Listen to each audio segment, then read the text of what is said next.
ශ්‍රී ලංකාවේ මධ්‍යම කඳුබරයට මැදිව හරිත කඳුබොන්දයකින් වටවුණු ඓතිහාසික සෙංකඩගල පුර, එහෙමත් නැත්නම් මහනුවර.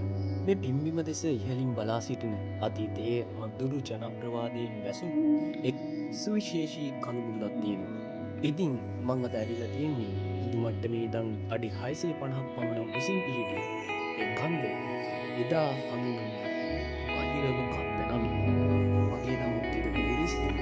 ලංකාවේ ලස්සන තැන් ට්‍රැවල් කරලා ඒව සම්බන්ධ වීඩියෝස් වලින්.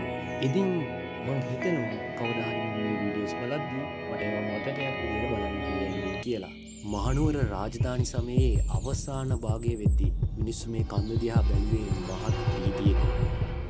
ජනප්‍රවාදයන් වලට අනුව නගරයට පැමිණෙන ලෙඩ රෝග සහ නියගයන්ගෙන් බේරීමට වසරක් පාසා රූමත් කන්‍යාවක් මේ කන්දේදී පිලි පූජාවන්ට ලක් කර තියෙනවා.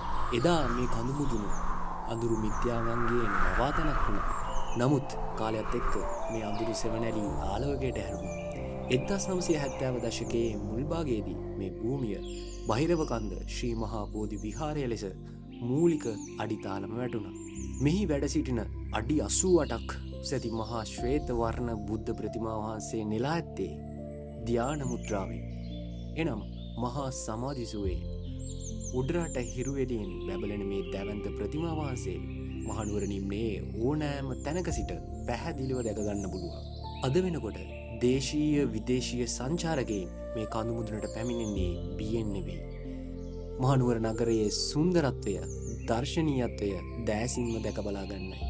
අතීතයේ අඳුර මැකී ගොස් මහනුවර නිම්නයේ දෙස සදාකාලික කරුණාවෙන් බලා සිටින නිහඬ රැකවලා බහිරව කන්දයි.